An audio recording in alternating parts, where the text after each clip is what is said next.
I have been lucky enough to spend time with some of the greatest chefs in the world. People like Chef André Soltner, Chef Pierre Gagnère, Chef Paul Bocuse, the late great Chef Gaston Lanouri, and what I learned from these masters are the tricks and techniques that they used that helped them be successful. He was the chef at the French Laundry under Chef Thomas Keller before he opened his own restaurant in New York City called André S.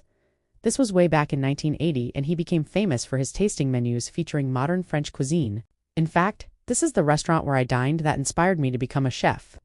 There were 3 different types of oils on the stove.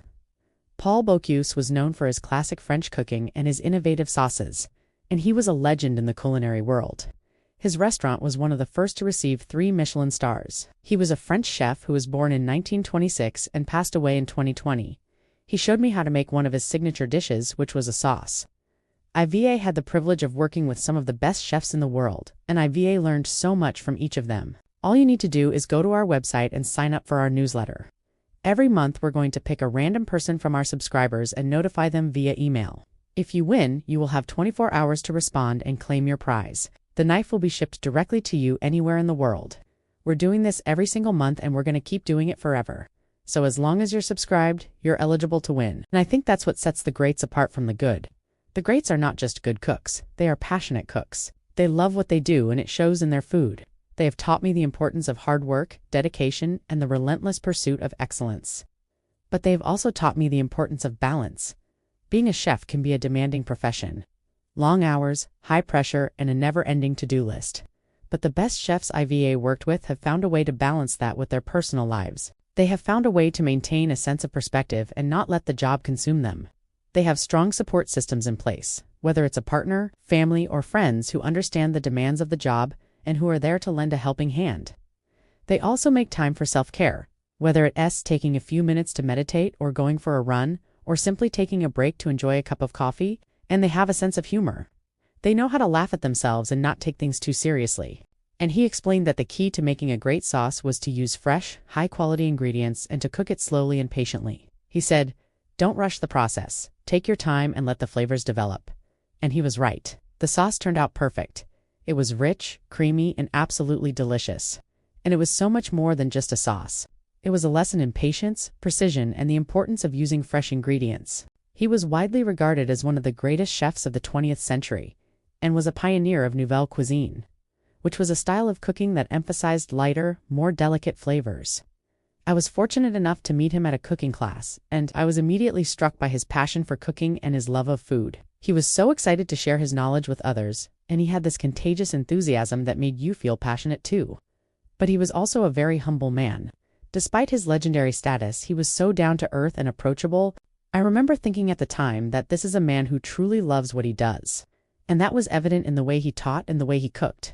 And he was also a mentor and teacher to many of the top chefs in France. I met him at a food festival in Lyon, which is his hometown, and I was immediately struck by his energy and passion for food. He was so excited to share his knowledge with anyone who would listen, and that's exactly what he did. He was happy to answer any question I had about cooking or about sauces, and he was also very generous with his time. He even gave me a private cooking demonstration, and that's where I learned one of the most important lessons of my life. I asked him why, and he explained that each oil has a different smoke point and is used for different reasons. First, you need to start with a good base, and second, you need to cook it slowly and patiently. He said, "Don't rush the process. Take your time and let the flavors develop." I realized that the same is true for many things in life. If you want to achieve something great, you need to start with a solid foundation and be willing to put in the time and effort required to see it through. And that's a lesson I've carried with me ever since. I think about it whenever I am working on a new recipe or whenever I am facing a challenge in my personal life. It reminds me to slow down, take a breath, and focus on the task at hand. And that's a lesson from Paul Bocuse that I will never forget. He said, for example, olive oil has a low smoke point, so we use it for or frying at low temperatures. Peanut oil has a higher smoke point, so we use it for deep frying. And canola oil has the highest smoke point, so we use it for cooking at high temperatures. I realized that I had been using just one type of oil for everything. And that was not only wrong, but it was also limiting my ability to create a variety of dishes. Since then, I have learned to use different oils for different purposes, and it has made a huge difference in the quality of my cooking. Using the right oil can really elevate the flavor of your dishes.